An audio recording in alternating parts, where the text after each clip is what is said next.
Well, hey Tanner, thanks for joining us today. I know there's been some amazing things happening in your life, so just tell us about your life, and even before coming out here to Lincoln, where were you at? What was going on?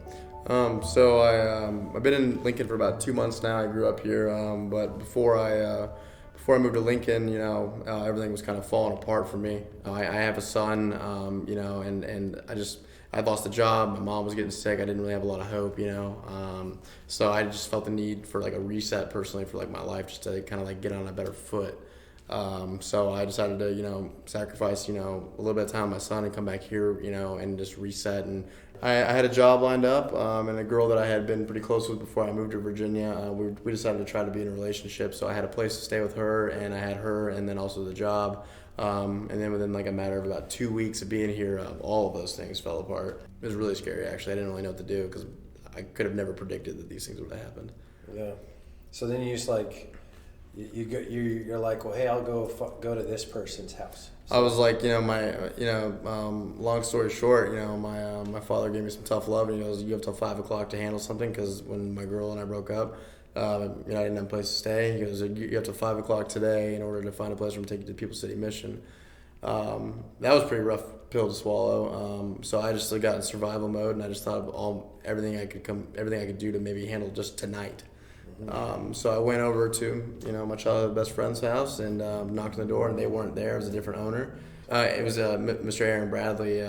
He was just a really positive influence. He wasn't like, who is this person at my door? He welcomed me in. His kids were playing around, and I just broke down and kind of explained my situation, and I didn't expect him to do anything about it, but I gave him my phone number to possibly try to. He said he was going to reach out to his realtor to get the contact information of the people I was really looking for, which he did, and he reached out to me later on that night, and he invited me to come to church, and I think it was like on a Friday, so we had a couple days in between then until Sunday, and that's when I first came to Citylight.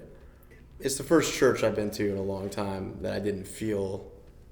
I felt like I wanted to go back, and that was rare for me.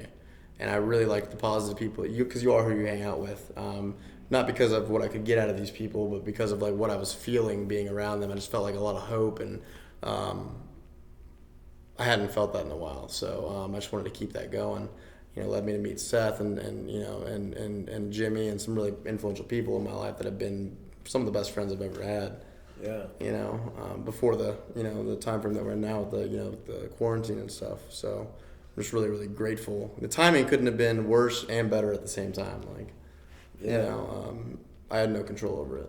I've always known that there was something else out there.